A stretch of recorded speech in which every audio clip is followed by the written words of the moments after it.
Yesterday, when I was speaking with the young man who is seeking to go into ministry and wanting to go in a way that is um, independent of any entanglement with some institution or really anyone that might seek to derail or confiscate the vision that God has given him, I was reminded by something that I felt compelled to say to him that I had said years earlier to a mentor who deals with church conflict. And this mentor would go into highly toxic church leadership situations. And his role was to get past all the politeness. I don't know if you know this about Christians or not, but Christians can be awfully polite while in the background they are anything but polite to each other in their minds, in their actions towards each other. Um, and Randy's job, as he saw it, he's very effective in this, was to go in and kind of like Socrates, to call out the little inconsistency that he heard during their meeting, whether it was an inconsistency with how they were treating each other, or an inconsistency with scripture, or just an inconsistency with what had been said earlier by someone else. And it wouldn't take long and the conflict would emerge and the bad actors would eventually, where he was successful with this, which was the vast majority of the times that he did this, the bad actors would self-remove. Not always. There were some times where good actors self-removed and did so because they realized that they were ineffective in standing up to the tyranny of leadership, of a more corporate and militaristic style leadership that had emerged where servant leadership is supposed to rule. And what I had said to Randy all those years ago, now 17 years ago, was I hate that the circumstance is as it is. I hate that what you do is necessary. And in talking to this young man yesterday, I realized that's a pretty good measure for deep ministry. The young man wants to put together a ranch. And by the way, if you're watching this and you have a sympathy towards children who have been caught up in some sort of trafficking, who have been abused by the tyrants in their own life, and you can catch the vision for a type of ranch where a young man or a young lady, because he does want to serve on different sides of the equine therapy, young ladies and young men. But if you have a heart for that, I would love to have a conversation with you. I feel it necessary to protect this young man from potential bad actors. So if you're not that, you won't have a problem having a conversation with me first. But I'd love to connect you with him and let you see his vision, his integrity, hear his story of how he came out of a horrible situation and has really made something amazing of himself. But I said to him as he was explaining to me the vision, and I started to really capture in my mind what it is that he is seeking to do. I hate that it's necessary what you're seeking to do, because there is so much need for this that you're seeking to do.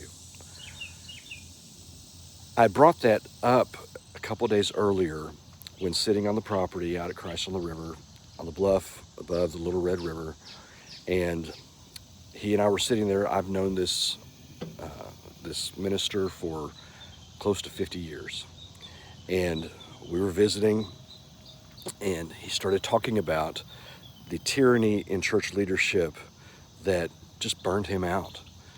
And we started talking about the really painful truth that when you enter into ministry and you're not playing the political games because you really don't know that they exist, you can't fathom that that would happen in this entity that you care so much about, the Lord's church, and you're not playing the political games, and you're just bringing the best version of yourself and all your hopes and all your aspiration and all your energy and all of your emerging competence, as that emerging competence enters into a toxic situation that you will very soon become aware of. Those who feel threatened by competence begin undermining, without you even knowing it, undermining your work, your reputation, your family, and that truth of ministry for those who have entered in a highly competent way is something that this young man doesn't know, but that intuitively he understands. I want to protect him from that. I want to be able to mentor him, and we've had some great sessions. I want to be able to mentor him away from some of the common pitfalls that happen in traditional ministry.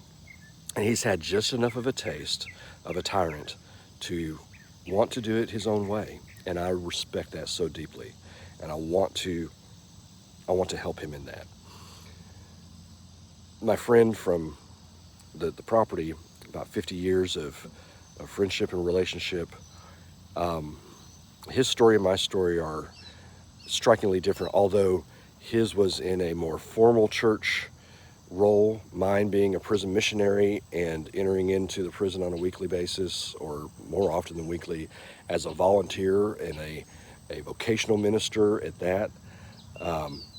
We had different experience, but once that noxious head of competence starts to exert itself in a place where there should be servant leadership, but there's political, militaristic, corporate mindset instead, the knives came out and I wasn't ready for it. And it hurt me deeply. And it drove me from ministry. And of the 5 or 6 guys that I was in high school with, who were in my class, who entered into ministry, I don't believe there's one of us left in formal ministry. And our experience with toxic church leadership is pretty uniform. So I know there are others out there who are going through this. What I want to let you know is you're not alone. You're not crazy. The sad truth is that the ministry that Cindy and I perform is desperately needed. There are those who have sincere hearts, high competence, high integrity, who have been burned out of ministry. And I want you to hear me when I say, not to try to stroke your ego or to comfort you in some kind of artificial way, but I want you to hear me when I say, it wasn't your fault. You can do everything right in ministry. Make all the right decisions, have all the right motivations, be flawless in your execution, and they'll still crucify you. The wrong kind of people will still betray you. You'll still find yourself scratching your head wondering how you got stabbed in the back so many times when all you wanted to do was see the kingdom flourish. So if that's you, or if that sounds like someone you know, let's connect. Let's connect and let's process through what you went through.